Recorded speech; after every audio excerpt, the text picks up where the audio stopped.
selalu berusaha menyimpan sesuatu yang bisa membawa manfaat, baik untuk dirinya, untuk anak cucunya, maupun untuk keluarganya, untuk masa kini dan masa depannya. Kadang simpanan itu berbentuk uang, kadang berupa tanah, lain saat berbentuk pabrik, dan lain sebagainya. Sementara masa depan yang paling pasti adalah akhirat. Jika untuk masa depan dunia kita rela memeras keringat, membanting tulang, pergi pagi dan pulang petang, menyimpan uang, menyimpan tanah, menyimpan pabrik, pernahkah kita merenung jika satu saat kiamat datang, kita dibangkitkan dari kubur masing-masing, berdiri di padang mahsyar untuk mempertanggungjawabkan seluruh kegiatan hidup kita di dunia ini, lalu kita akan menuju ke alam akhirat. Sudahkah kita mempunyai simpanan untuk akhirat kita? Pada pertemuan kali ini saya ingin menyampaikan sebuah hadis di mana Rasulullah sallallahu alaihi wasallam bersabda, arba'un min kanzil jannah. Simpanan sorga ada 4 macam. Yang pertama, ikhfa'us sadaqah, menyembunyikan sedekah. Saudara-saudara kaum muslimin, sebagaimana yang kita maklum bahwa Allah Subhanahu wa taala melebihkan sebagian rezeki dari kita terhadap yang lain. Ada yang kaya, ada yang setengah kaya, ada yang miskin, ada yang setengah miskin, dan selanjutnya. Ada yang gajinya kecil tapi penghasilannya gede. Ada yang penghasilannya gede tapi nggak punya gaji. Ada juga yang memang gajinya gede dan penghasilannya gede. Kelebihan rezeki merupakan sunnatullah dan tidak harus membuat kita merasa lebih dari yang lain. Bahkan sebaliknya, kelebihan itu harus membuat kita ringan tangan untuk menolong mereka yang memang memerlukan pertolongan. Kalau saudara diberikan ilmu, maka pertanyaan akhirat cuma satu: ilmumu kau amalkan untuk apa? Kalau saudara diberikan umur yang panjang, pengadilan akhirat juga bertanya satu: umurmu kau habiskan di mana? Tapi kalau saudara diberikan harta, pengadilan akhirat akan bertanya 2: hartamu kau dapat dari mana? Kau belanjakan kemana? Dari mananya ditanya dan kemananya juga ditanya. Oleh karena kita akan dimintakan pertanggungan jawab, maka amanah yang bernama harta ini harus kita gunakan dengan sebaik-baiknya. Ada penggunaan yang merupakan kewajiban, itu zakat namanya. Ada penggunaan yang sewaktu-waktu, itu infak namanya. Ada yang lebih sewaktu-waktu lagi, dan itu sedekah namanya. Zakat dia terikat oleh haul dan nisab, oleh putaran batas waktu dan ukuran dari harta itu sendiri. Sedangkan infak terikat oleh situasi dan kondisi perekonomian seseorang. Sedangkan sedekah tidak terikat dengan apapun. Dalam kondisi seperti apapun kita bisa melakukan sedekah dengan yang terkecil sekalipun. Sampai-sampai Rasulullah sallallahu alaihi wasallam mengajarkan, la tahqiranna minal ma'rufi syai'an walau an talqa akhaka biwajhin talik. Atau ada hadis, tabassumuka fi wajhi akhika laka shadaqah. Senyumanmu kepada temanmu adalah sedekah.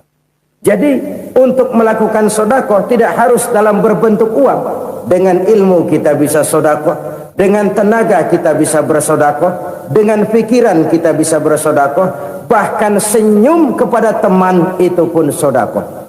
Jadi kalau sedekah dengan uang memang belum punya uang, nyengir aja banyakin. Itu asal pada tempatnya, jangan lalu ketemu tiang listrik cengengesan. Tentu tidak pada tempatnya dan tidak wajar. Nah, sedekah yang paling dicintai Allah adalah sedekah yang disembunyikan. Artinya, jauh dari sifat riya. Kan kadang-kadang ada orang sedekah itu disebutkan namanya, apa tidak bagus? Kalau memang niatnya ikhlas, ya bagus-bagus saja untuk memberikan sugesti kepada yang lain. Si Fulan bin Fulan nyumbang sekian, diumumkan. Boleh kalau niatnya untuk memberikan rangsangan kepada yang lain supaya dia menyumbang lebih besar dari orang tadi. Tapi kalau itu mendatangkan riya, maka sedekah yang paling dicintai Allah adalah sedekah yang disembunyikan. Tangan kiri saja tidak tahu apa yang diberikan oleh tangan kanan. Sedekah yang dilakukan dengan ikhlas akan merupakan perbendaharaan surga, tersembunyi dari pandangan orang lain, tidak seorang pun tahu. Karena memang sikap yang baik adalah melupakan kebaikan dan mengingat kesalahan. Itu salah satu ciri orang bahagia. Orang yang selalu mengingat kesalahannya dan berusaha melupakan segala kebaikannya. Kalau dia akan berada kebaikan, dia tidak bisa ikut, dia merasa rugi karena dia merasa belum pernah berbuat baik. Tapi kalau akan melakukan kesalahan baru, dia ingat kesalahan yang sudah-sudah, sehingga terhalang baginya untuk melakukan satu kesalahan baru. Demikianlah saudara-saudara, bahwa Allah melebihkan rizki sebagian kita dari yang lain, agar terjadi tolong-menolong dalam kehidupan ini. Jadi kesenjangan yang nature, kesenjangan yang alami, itu sunnatullah. Ada yang kaya, ada yang miskin, ada yang kelas menengah. Nah, kenapa lalu sekarang kita berusaha mengentaskan kemiskinan? Oleh karena adanya kesenjangan struktural. Kalau yang kaya bisa semakin kaya, kenapa yang miskin tidak bisa naik jadi ikut sedikit kaya? Sebab pada dasarnya Islam adalah agama yang sejak turunnya sudah berupaya memerangi kemiskinan. Bahkan dikatakan kemiskinan itu mendekatkan kepada kekufuran. Orang kalau miskin udah dekat banget sama kafir. Gampang menjadi kafir. Berapa banyak saudara-saudara kita yang oleh karena soal perut, oleh karena soal materi, terpaksa meninggalkan dan menanggalkan akidahnya. Menjual petunjuk yang diberikan Allah dengan kesenangan dunia yang cuma sebentar ini. Na'udzubillah, summa na'udzubillah. Jadi makin kita sembunyikan satu sedekah, semakin banyak perbendaharaan kita di surga. Sedekah yang paling dicintai Allah adalah sedekah yang disembunyikan. Malahan ada seorang sufi, dia punya kebiasaan kalau pergi sholat Jumat, dia bawa uang, itu uang dia taruh di bawah tikar masjid. Dia niat sedekah kepada siapa saja yang nemuin itu duit. Maksudnya apa? Supaya yang nemuin nggak tahu siapa yang punya duit. Demikian dia saking ingin menyembunyikan sedekahnya. Karena sifat riya itu bisa memakan amal kita sendiri. Riya itu termasuk menyebut-nyebut kebaikan kita. Orang yang suka nepuk dada, sedikit-sedikit ngitungnya kalau nggak gua. Tuh kalau nggak gua tuh. Tuh yang belah situ, kalau nggak gua. Iya, kalau nggak lu kenapa emang? Orang yang suka menepuk jasad, tuh biasanya memang begitu, saudara-saudara. Kalau perang lagi berkecamuk, orang nggak sempat ngaku jadi pahlawan. Tapi begitu perang selesai, yang kagak kenal bedil ngaku pahlawan, mas. Itu sesuatu yang biasa. Oleh karenanya, orang-orang yang ikhlas dalam bersedekah, disembunyikannya sedekah itu, Allah cinta betul. Malahan ada hadis memberikan jaminan, inna sedaqatal mar'il muslimi tazidu fil umri wa tadfa'u mitatas su'i. Sesungguhnya sedekahnya seorang mukmin tazidu fil umri, bisa menambah umur panjang. Wa tadfa'u mitatas su'i, dan menyelamatkan manusia dari mati secara su'ul khatimah. Jadi siapa yang kepengen panjang umur, banyaklah sedekah. Yang bosan hidup, pelit terus. Sedekah menambah panjang umur dan menyelamatkan manusia dari mati secara su'ul khatimah. Pak, katanya umur itu nggak bisa ditambah, nggak bisa dikurangin. Kapan? Kalau ajal sudah datang. Fa idza jaa ajaluhum la yastakhiruna sa'atan wa la yastakdimun. Kalau ajal datang tidak bisa dimajukan, tidak bisa dimundurkan. Itu kalau ajal sudah datang. Tidak bisa lagi umur ditambah dikurangi, sudah datang. Tapi kalau belum datang, itu kan haknya Allah. Mau ditambah, mau dikurangi, hak prerogatif Allah. Sebagai pencipta manusia, Allah maha kuasa dan maha mampu. Sedekah ini menambah panjang umur dan menyelamatkan manusia dari mati secara su'ul khatimah. Itu orang mati kan sama ya, kondisinya mati, nggak nafas. Tapi hakikat mati kan lain-lain.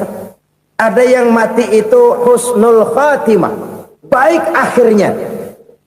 Misalnya lagi ngaji mati, lagi sholat mati, lagi sedekah mati.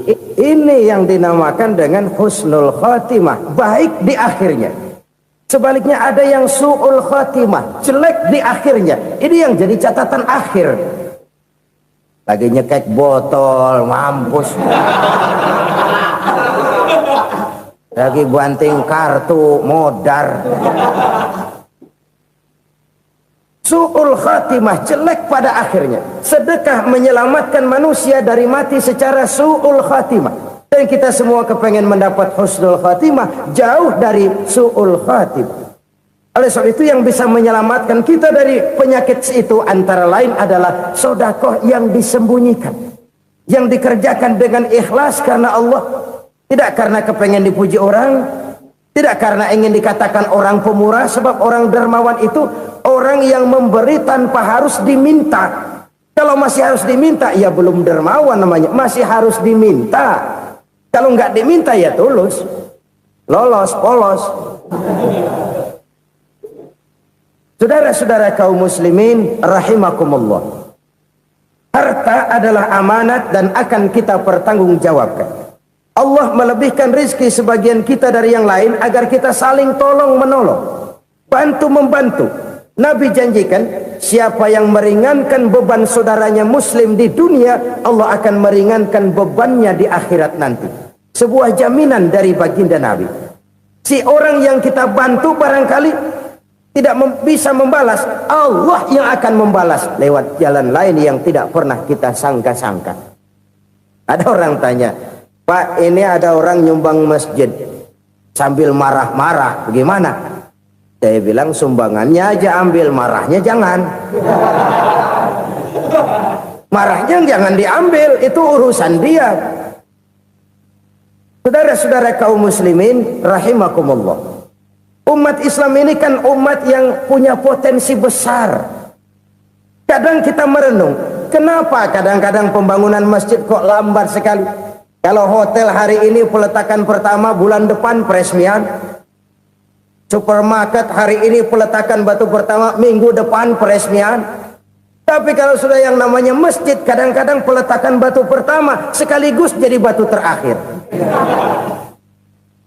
3 tahun, 4 tahun, campur nebar jalak di jalanan, duit dijaring kayak ikan sepat. Apa tidak ada orang Islam yang kaya? Banyak. Apa tidak ada pengusaha muslim yang jadi konglomerat? Ada. Lalu yang belum banyak itu yang komit terhadap nilai-nilai agamanya. Akhirnya kita jatuh jadi umat yang lemah. Belum ada pengusaha konglomerat muslim buka pabrik supermi cap bedug misalnya umpamanya atau pabrik kecap cap sorban supaya identitas keislamannya sedikit kelihatan. Kita jatuh jadi umat yang lemah karena potensi tidak terinventarisir dengan baik. Kita ini ibarat kompor yang cuma matengin nasi orang lain. Potensi kita dimanfaatkan oleh orang lain. Ukhuwah Islamiyah kita baru terbatas kepada silaturahmi. Ukhuwah di bidang ekonomi kita lemah, ukhuwah di bidang kebudayaan kita lemah, apalagi ukhuwah di bidang politik kita lebih rapuh lagi. Padahal ukhuwah itu adalah totalitas kehidupan manusia, menyangkut ipolexosbud, memerlukan nilai-nilai ukhuwah. Jadi oleh karena itu mari kita menyadari di dalam harta kita, walaupun kita yang cari, pergi pagi, pulang sore, peras keringat, banting tulang, di sana ada harta anak yatim. Di sana ada hak masjid. Di sana ada hak pesantren, di sana ada hak jihad. Berbahagialah seseorang apabila dia oleh Allah dijadikan keran. Keran itu menyimpan air, tapi tidak untuk dirinya, tapi disalurkannya kepada mereka yang memang memerlukannya. Saudara-saudara kaum muslimin rahimakumullah, ini yang pertama. Jadi perbendaharaan surga adalah menyembunyikan sedekah. Orang lain nggak tahu, kita pun nggak pernah ngitung-ngitung. Kita anggap lewat begitu saja, padahal itu deposit akhirat. Satu. Yang kedua, perbendaharaan surga itu apa? Wa kitmanul musibah, menyembunyikan kesulitan. Kadang orang takut menghadapi kesulitan, tapi makin kita merenung, hidup ini kan sebenarnya urusan. Takut sama urusan, ya jangan hidup. Tandanya orang hidup itu kalau punya urusan. Urusan melupakan problem. Problem sering menimbulkan kesulitan. Kesulitan bukan untuk ditakuti, tapi untuk diatasi dan dicarikan jalan keluarnya. Siapa sih orangnya yang nggak pernah sulit-sulit? Makin tinggi status sosialnya, makin gede urusannya.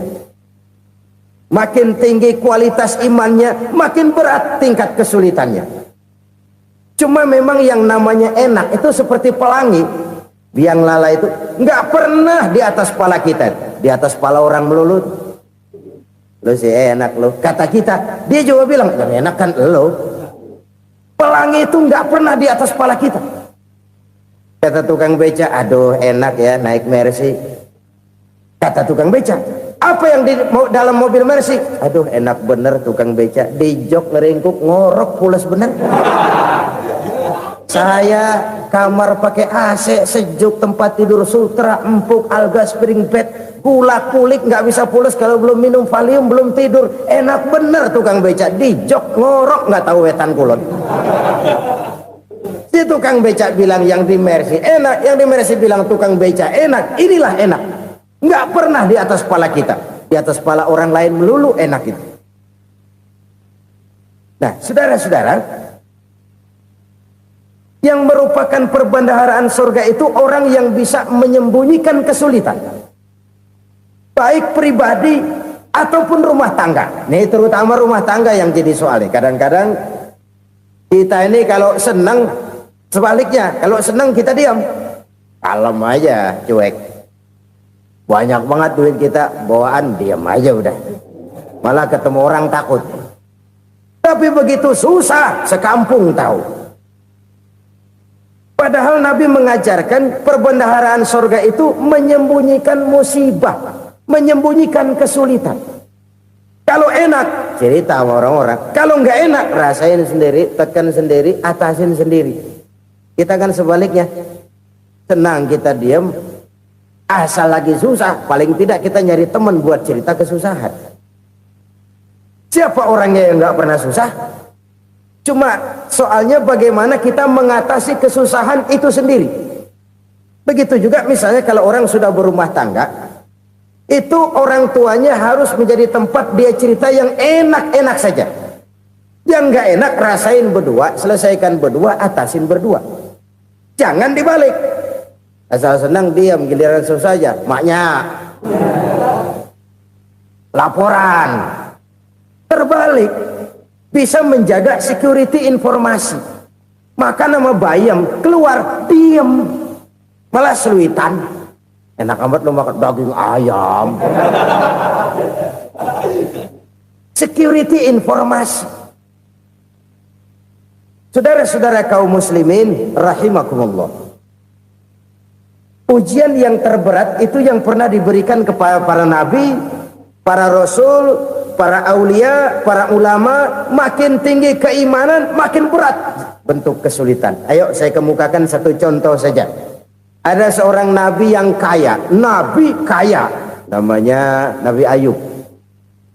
Iblis kalau orang begini kan keki, ibadahnya rajin, kaya. Nah, yang kayak begini susah digodain.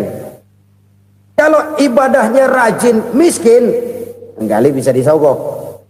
Sini imannya mantap, ibadahnya rajin, kaya, nabi lagi. Oh, tapi namanya iblis nggak kurang akal. laporan. Tuhan, kenapa Les? Ya ini bahasa saya, bahasa Qur'annya sih nggak gitu. Itu hambamu yang namanya Ayub, dia rajin ibadah cuma karena dikasih kaya aja. Coba kasih miskin dia, berhenti dia sembahyang. Ah, kamu bisa aja. Saya tahu Ayub itu hambaku yang ikhlas. Saya buktiin Tuhan, silahkan. Dibuktiin lah, iblis turun ke alam ini. Yang mula-mula dia lakukan, dia rusak sawah ladang Nabi Ayub. Dia binasakan binatang ternak Nabi Ayub. Sehingga dalam waktu singkat, jatuhlah Nabi Ayub dari orang paling kaya jadi orang paling miskin. Beliau masih ibadah di mihrab dalam masjid. Datang iblis.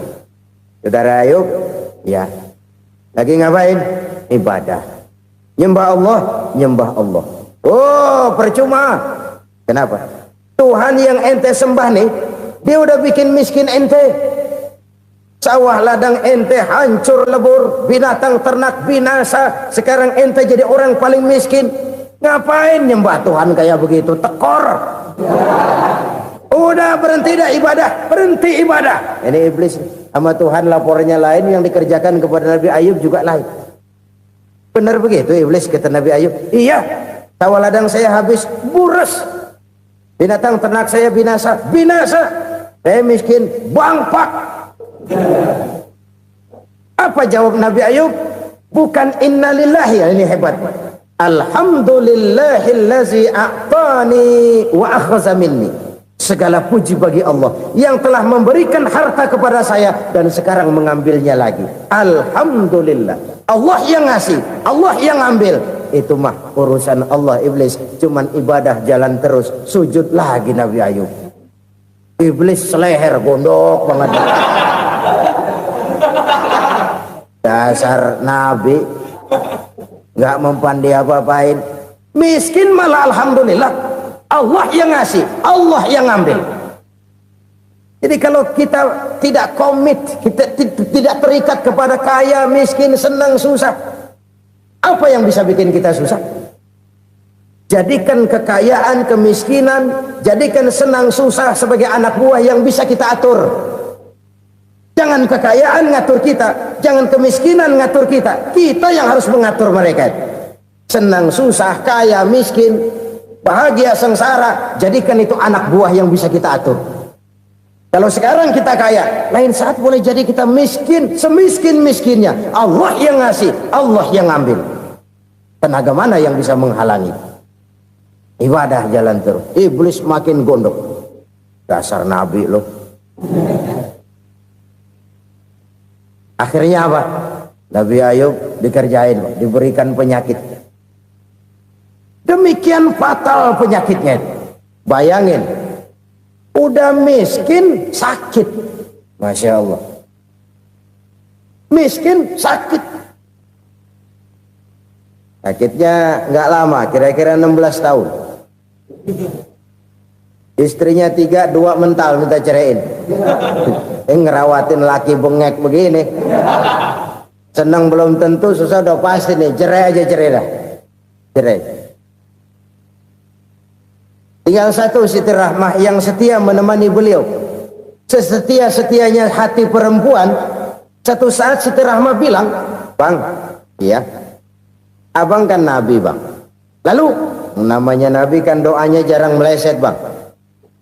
Maksud kamu minta kenapa sih sama Tuhan biar abang sembuh baik dah bang?" Siti Rahmah, iya. Saya sakit berapa tahun sih dah? 16 tahun bang. Sebelum ini saya sehat berapa tahun? Ya kira-kira 60 tahun bang. Nah coba ente banding-bandingin Rahmah. Saya dikasih sehat 60 tahun, dikasih sakit 16 tahun. Sudah nggak sabar mau doa kepada Allah minta sembuh. Saya malu kepada Allah. Diuji dengan yang luar biasa seperti ini, tidak mengganggu stabilitas kehambaannya. Dia tetap menghamba kepada Allah Subhanahu wa ta'ala. Saudara-saudara kaum muslimin rahimakumullah. Kunci menghadapi kesulitan itu apa? Allah jelaskan dalam satu ayat, wa basyiris sabirin alladzina iza asabathum musibah qalu inna lillahi wa inna ilaihi raji'un. Gembirakan orang-orang yang sabar. Siapa mereka itu? yang apabila mendapat musibah mereka kembali kepada keyakinan dasar segalanya dari Allah dan segalanya akan kembali kepada Allah. Ini konsepsi dasar dari sikap muslim dalam menghadapi berbagai kesulitan. Segalanya dari Allah, segalanya akan kembali kepada Allah.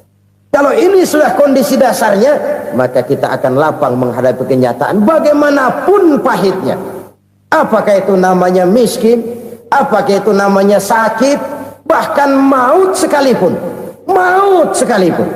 Segalanya dari Allah, segalanya akan kembali kepada Allah. Ini sikap hidup, bukan sekedar ucapan. Kita kadang-kadang menjadikannya sebagai ucapan. Mulutnya sehingga berhenti, innalillahi wa inna ilaihi rajiun, tapi nangisnya terus gerung-gerungan.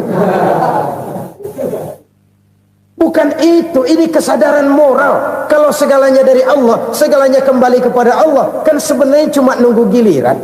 Hari ini saya nyembayangin dia, entah hari apa saya disembayangin orang. Hari ini saya antar dia ke kubur, entah hari apa orang nganterin saya ke kubur. Hari ini saya tahlilkan dia, entah nanti kapan orang tahlilkan saya. Segalanya dari Allah, segalanya akan kembali juga kepada Allah. Oleh sebab itu saudara-saudara, kesulitan bukan untuk ditakuti. Kesulitan justru untuk diatasi, dicarikan jalan keluarnya. Dan tidak ada orang yang tidak pernah mendapat kesulitan. Tidak ada. Semakin tinggi status sosial, semakin tinggi kualitas keimanan, semakin besar juga tingkat kesulitan. Hanya saja bagaimana cara kita mengatasinya. Dan Al-Quran menyatakan, inna ma'al usri yusra. Di balik kesulitan itu pasti ada kemudahan. Roda itu berputar. Karena itu Rasulullah sallallahu alaihi wasallam mengingatkan kepada kita, ta'arraf ilallahi firraha ya'rifka fisyiddah. Ingatlah kepada Allah di waktu kamu senang, supaya Allah ingat kepada kamu di waktu kamu susah. Kalau waktu senang kita ingat kepada Allah, kita susah, Allah tidak akan meninggalkan kita.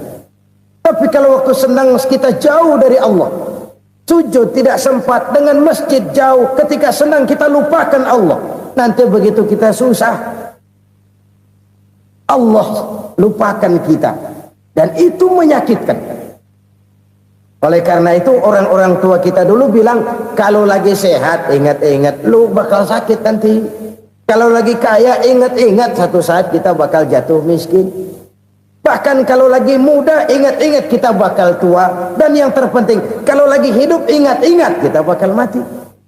Saudara-saudara kaum muslimin rahimakumullah. Jadi yang kedua yang merupakan perbendaharaan surga, menyembunyikan musibah.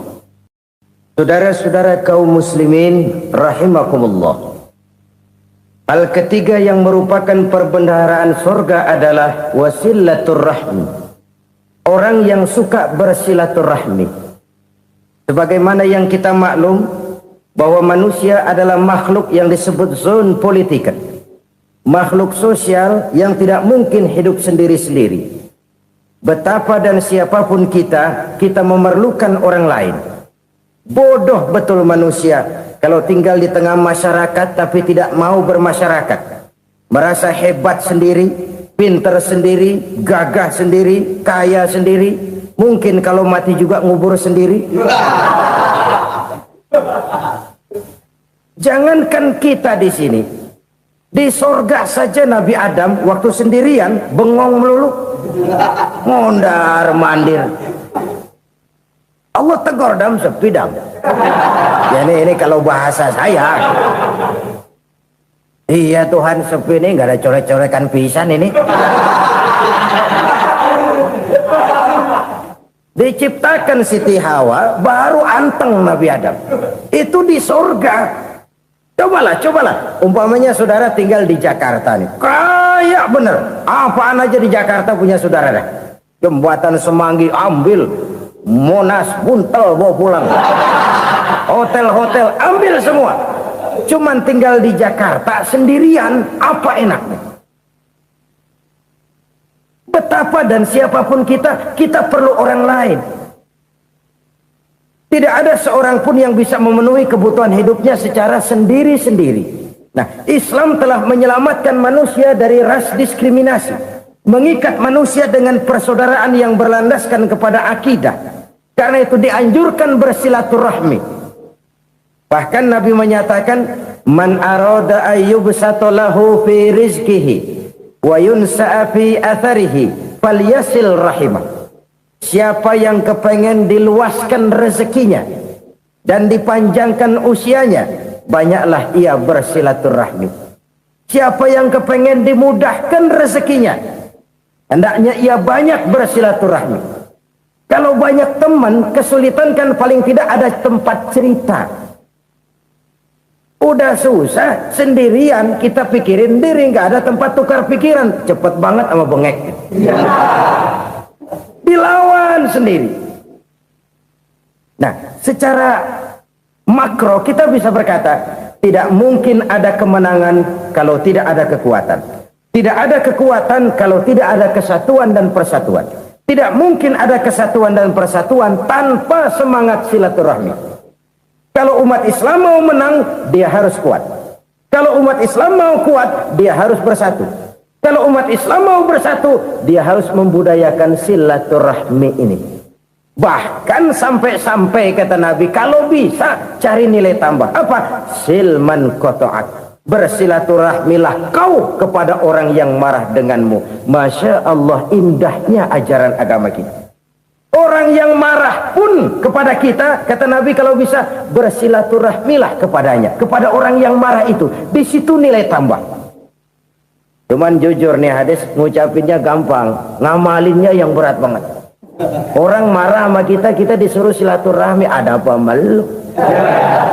Lu marah, ada gua marahan lagi, gue pikirin. Saudara-saudara kaum muslimin rahimakumullah. Tapi ini yang diajarkan, bahkan ini yang dicontohkan oleh baginda Rasul. Bagaimana begitu mudah, misalnya satu saat Abu Jahal ini ngatur strategi bagaimana bikin Muhammad celaka. Dia gali lubang di depan tempat tidurnya. Dia tutupin daun korma. Terus dia panggil seseorang, ke sini. Kasih tahu Muhammad, pamannya sakit keras, minta ditengokin. Berangkat orang ini ke sana. Muhammad, labbaik. Pamanmu sakit keras, dia minta ditengokin. Baik, saya akan datang menjenguk beliau. Berangkatlah Nabi ke rumah Abu Jahal tanpa prasangka apapun. Abu Jahal udah pasang stil, selimut 3 rangkap setengah dipakai, persis kayak orang meriang. Tapi sembari ngintip dari balik selimut. Begitu Muhammad buka pintu, nah masuk perangkap nih. Muhammad jalan menuju tempat pembaringan. Makin lama makin dekat, makin lama makin dekat, makin dekat ke lubang yang dipasang oleh Abu Jahal itu. Dalam hati Abu Jahal, terus dah jatuh, mampus dah lo ini. Mampus lo hari ini. Apa yang terjadi? Malaikat Jibril datang. Muhammad, pamanmu cuma pura-pura sakit. Di depan tempat tidurnya ada lubang perangkap supaya kamu jatuh ke situ. Sudah, kamu pulang. Balik kanan Nabi. Sudah hampir jatuh ke lubang, balik kanan, pulang. Bayangin kecewanya Abu Jahal. Muhammad dikit lagi, Muhammad dikit lagi. Enggak, paman, saya pulang aja. Emosi, bangun dari tempat tidur, enggak sadar kalau lagi pura-pura sakit. Lompat ngejar Nabi, dia lupa dengan lubang yang dia gali. Usrak, nyemplung sendiri ke dalam lubang.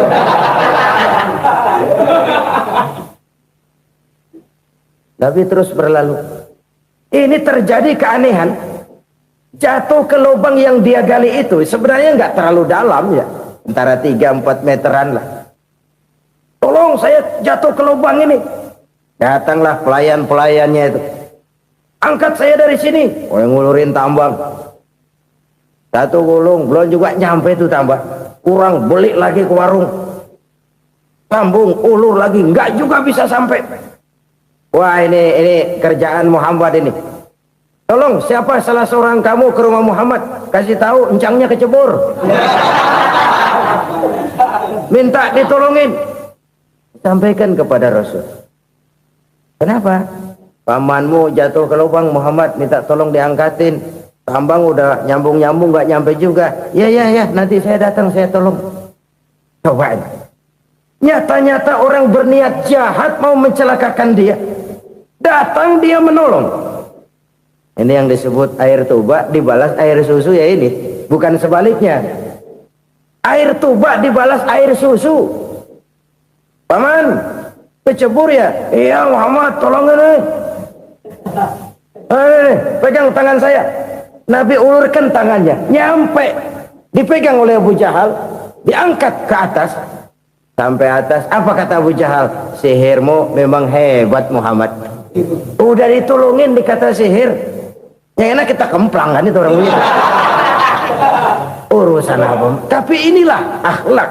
Kalau bisa kamu bersilaturahmilah dengan orang yang marah kepadamu sekalipun. Orang marah kita tetap baik. So, kalau kita berbuat baik sama orang yang memang baik, rasanya sih biasa-biasa aja. Orang baik kita baik lagi, ya draw aja, belum ada nilai tambah di situ. Baru ada nilai tambah kalau kita bisa berbuat baik kepada orang yang nyakitin kita. Itu namanya kita setingkat di atas dia. Dia sakitin kita, kita berbuat baik sama dia. Dia pelit sama kita, kita baik sama dia.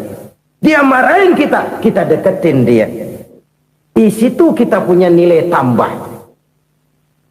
Jadi siapa yang ingin diluaskan rezekinya kata Nabi dan dipanjangkan umurnya, hendaklah ia banyak-banyak bersilaturahmi. Sederhana sebenarnya silaturahmi, tapi silaturahmi membangkitkan semangat kesatuan dan persatuan. Kesatuan dan persatuan melahirkan kekuatan. Dalam matematika 1 ditambah 1 pasti 2. Tapi di tengah masyarakat, 1 orang takut ditambah 1 orang takut, hasilnya jadi 2 orang setengah berani. Kenapa setengah berani? Karena udah berdua. Tadi pan takut sendirian. Kalau dia kumpul turu-turu takutlah jadi berani.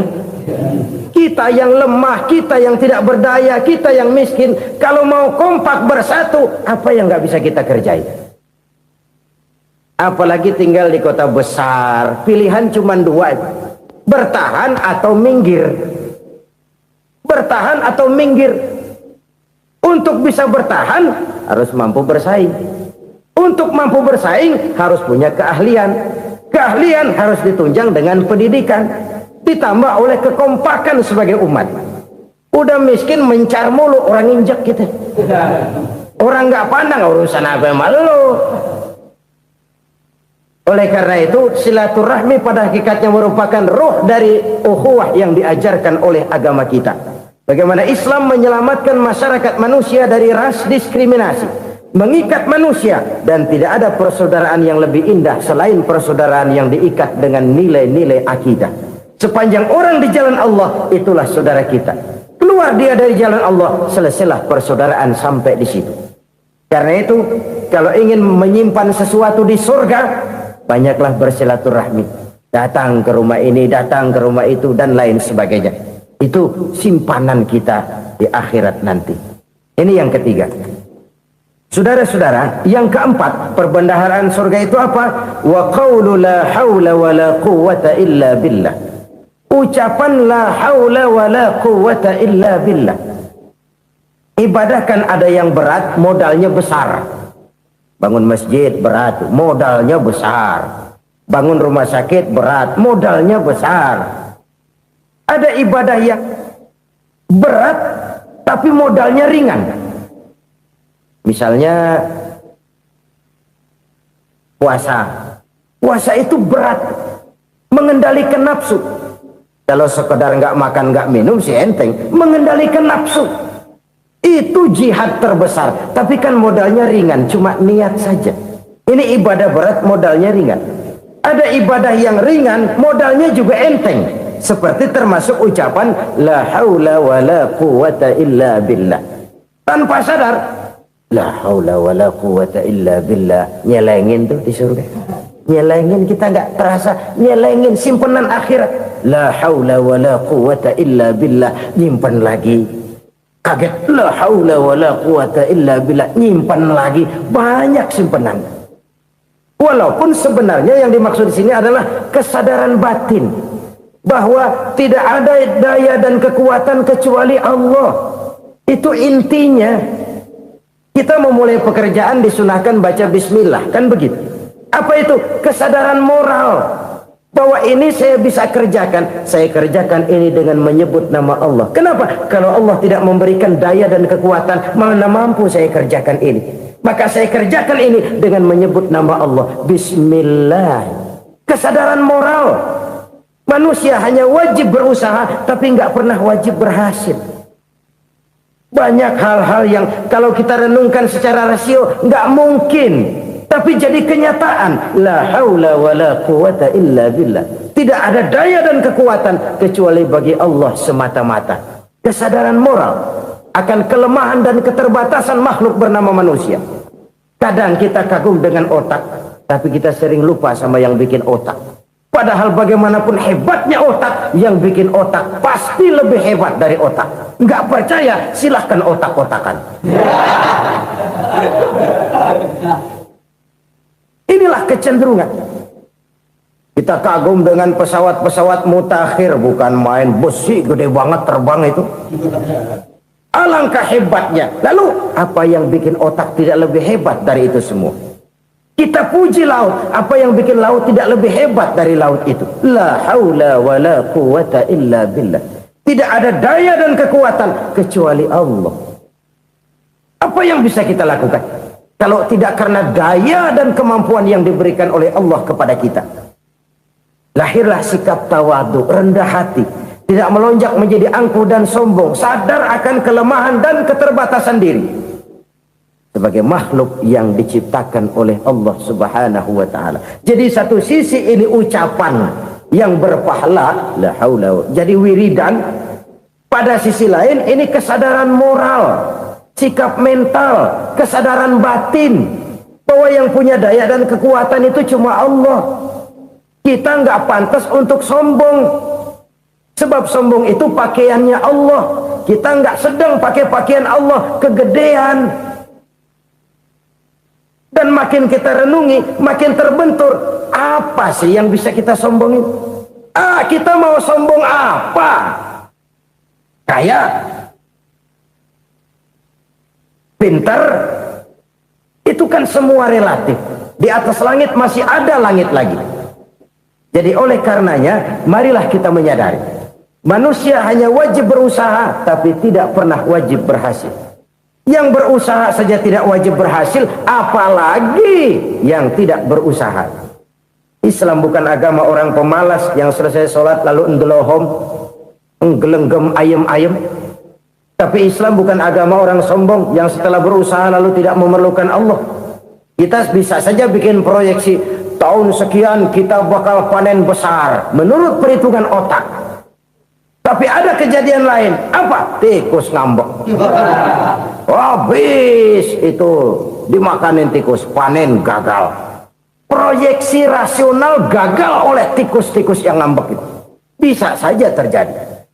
Tahun depan kita panen besar, urung. Kenapa? Musim panas panjang. Dan sekarang ini koran-koran bikin berita musim mengalami penyelewengan. Bukan cuma manusia yang nyeleweng sekarang.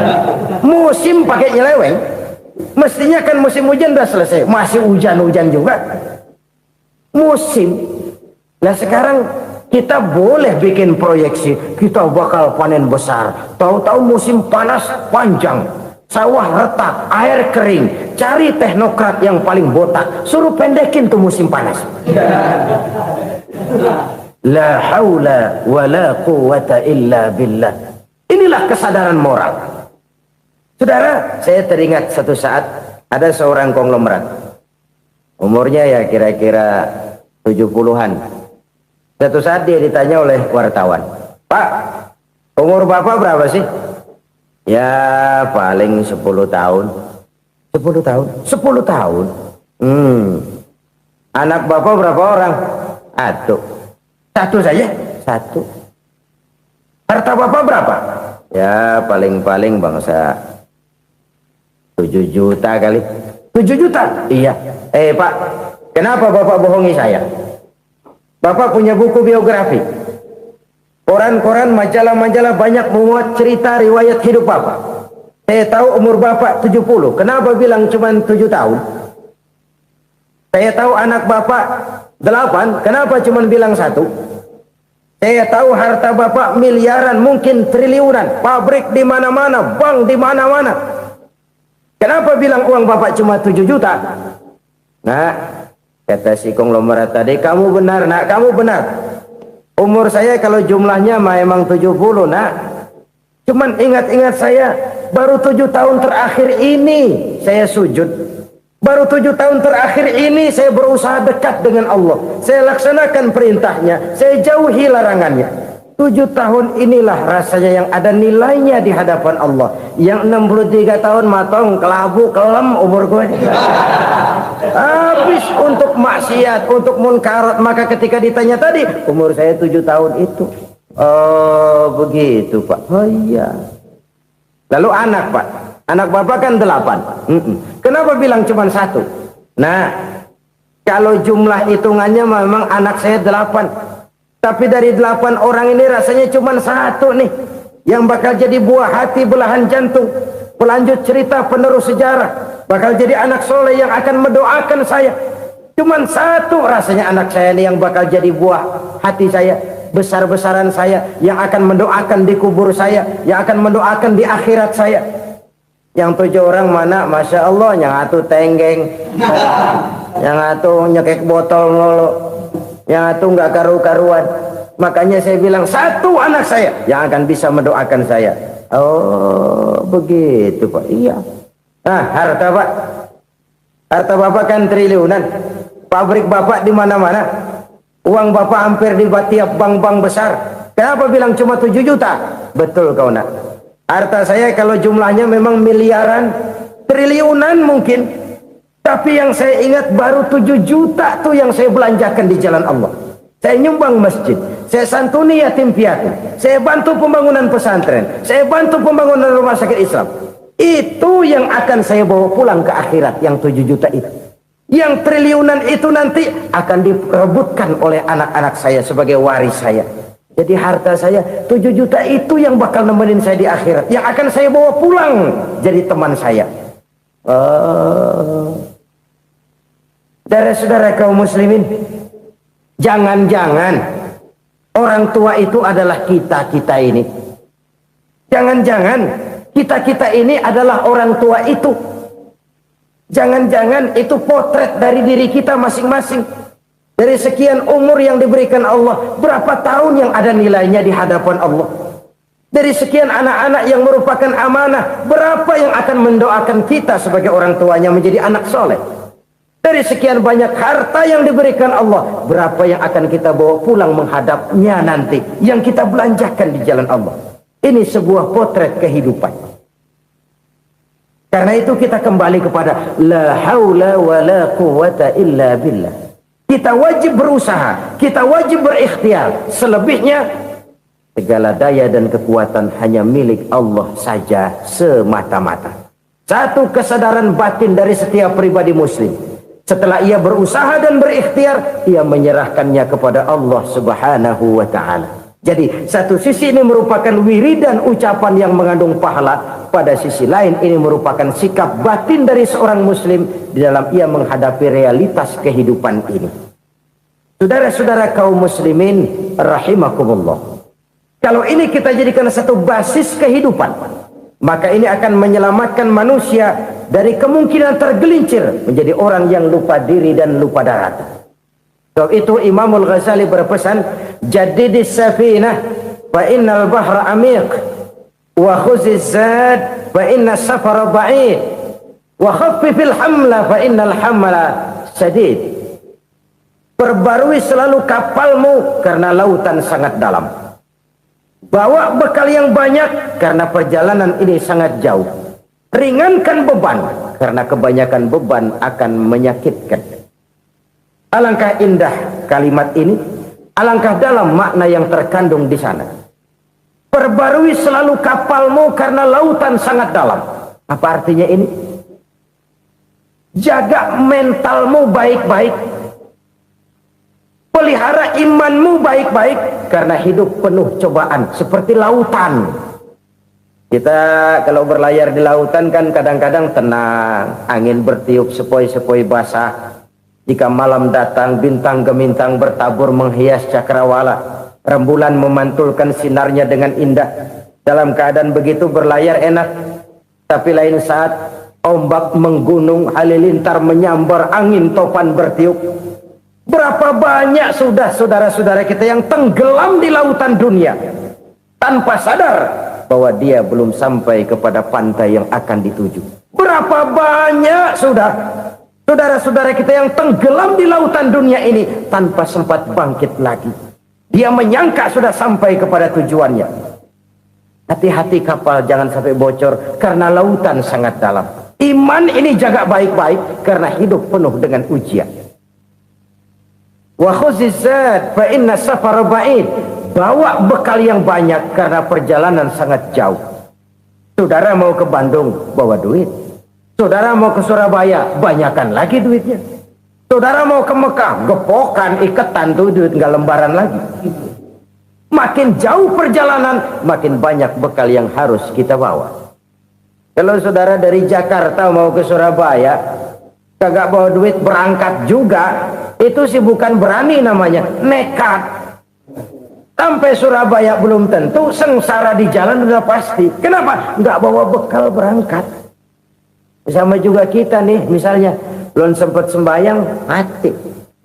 Waduh, berani banget orang. Belum punya bekal, mati. Sengsara di jalan. Atau bekal tidak cukup. Dari Jakarta saudara mau ke Surabaya, bawa duit 500 perak. Paling jauh Cikampek nyampenya itu. Paling jauh itu. Antara jauhnya perjalanan dengan bekal yang saudara bawa tidak seimbang. Hidup ini perjalanan panjang. A walking tour. Dimulai dari alam arwah. Sebelum jasad diciptakan, roh diciptakan lebih dulu. Dari situ pindah ke alam rahim. Dari alam rahim pindah ke alam dunia. Dari alam dunia pindah ke alam barzah. Baru menuju akhirat. Satu perjalanan panjang. Kalau bekal tidak bawa, sengsara di jalan. Bawa bekal yang banyak karena perjalanan ini sangat jauh. Wa khaffifil hamla, ringankan beban karena beban itu cuma akan menyulitkan. Kalau bekal itu sih keperluan, tapi beban nggak kita perluin, coba ngeberat-beratin. Apa ini beban? Dosa, kecurangan, kebatilan, kezoliman, ketidakadilan, kesewenang-wenangan. Itu akan jadi beban kita di akhirat. Alangkah celakanya, perjalanan panjang, bekal tidak bawa, beban kelewat banyak, alamat sengsara di jalan. Pahala tidak ada, dosa berlipat ganda. Na'udzubillah, summa na'udzubillah. Kalau kita rangkum nasihat Al-Ghazali dengan kisah si konglomerat tadi, kita akan mengambil kesimpulan. Pertama, bekal terbaik dalam menghadapi gejolak kehidupan ini tidak lain adalah iman. Yang kedua, pahala dan dosa. Dua hal kontroversial. Pahala adalah bekal, dosa adalah beban. Tapi kita sekarang kan tidak begitu terangsang kepada yang abstrak. Orang berlomba mencari yang konkret-konkret saja. Yang real. Kalau memang dosa, benjol dong. Kira-kira begitu. Kira-kira begitu. Persis orang Yahudi dulu. Orang Yahudi itu kan pernah minta kepada Nabi Musa. Ya Musa, lan nu'mina laka hatta narallaha jahrah. Musa, kami nggak bakal mau beriman kepada Allah kalau belum kami lihat Allah ada nongkrong di depan kami. Kalau memang Tuhan ada, taruh dong di depan kami. Mau yang konkret-konkret saja. Kalau memang dosa, benjol dong. Kalau memang pahala, berasa dong. Orang terangsang kepada yang real, yang konkret-konkret saja. Karena itu, untuk mengejar dosa, orang mau bayar. Tapi untuk mengejar pahala, walaupun tidak bayar, orang segan. Ini yang dikatakan oleh Nabi, kamu mengharapkan ke surga, tapi kamu berat melaksanakan sesuatu yang bisa membawa kamu ke surga. Kamu ingin jauh dari neraka, tapi tiap saat kamu lakukan perbuatan-perbuatan yang justru menjerumuskan kamu ke neraka. Idda'aitum an-najata minan nar wa ramaitum fiha anfusakum. Kamu ingin selamat dari neraka, tapi kamu lemparkan diri kamu ke neraka. Kamu ingin masuk surga, tapi berat sekali kamu melakukan perbuatan-perbuatan yang bisa menyampaikan kamu di surga. Saudara-saudara kaum muslimin rahimakumullah. Jadi hal keempat yang merupakan perbendaharaan surga adalah la haula wa la quwwata illa billah. Satu sisi ini merupakan ucapan yang memperberat timbangan akhirat. Pada sisi lain ini merupakan sikap hidup seorang muslim. Kesadaran batin yang sangat dalam bahwa tidak ada daya dan kekuatan kecuali Allah. Dan itu kita simbolkan pada saat memulai pekerjaan dengan bismillah, dengan menyebut nama Allah. Satu kesadaran moral, saya hanya bisa melakukan ini karena diberikan daya dan kekuatan oleh Allah. Lahirlah sikap tawadu, rendah hati, tidak melonjak menjadi angkuh dan sombong. Saudara-saudara, sampai sini dulu jumpa kita kali ini. Semoga 4 perbendaharaan surga ini dapat kita lakukan, yang kelak akan merupakan bekal kita di kemudian hari nanti. Amin ya rabbal alamin. Terima kasih atas segala perhatian, mohon maaf atas segala kekurangan. Usikum wa iyaya bitaqwallah. Wassalamu alaikum warahmatullahi wabarakatuh. Waalaikumsalam.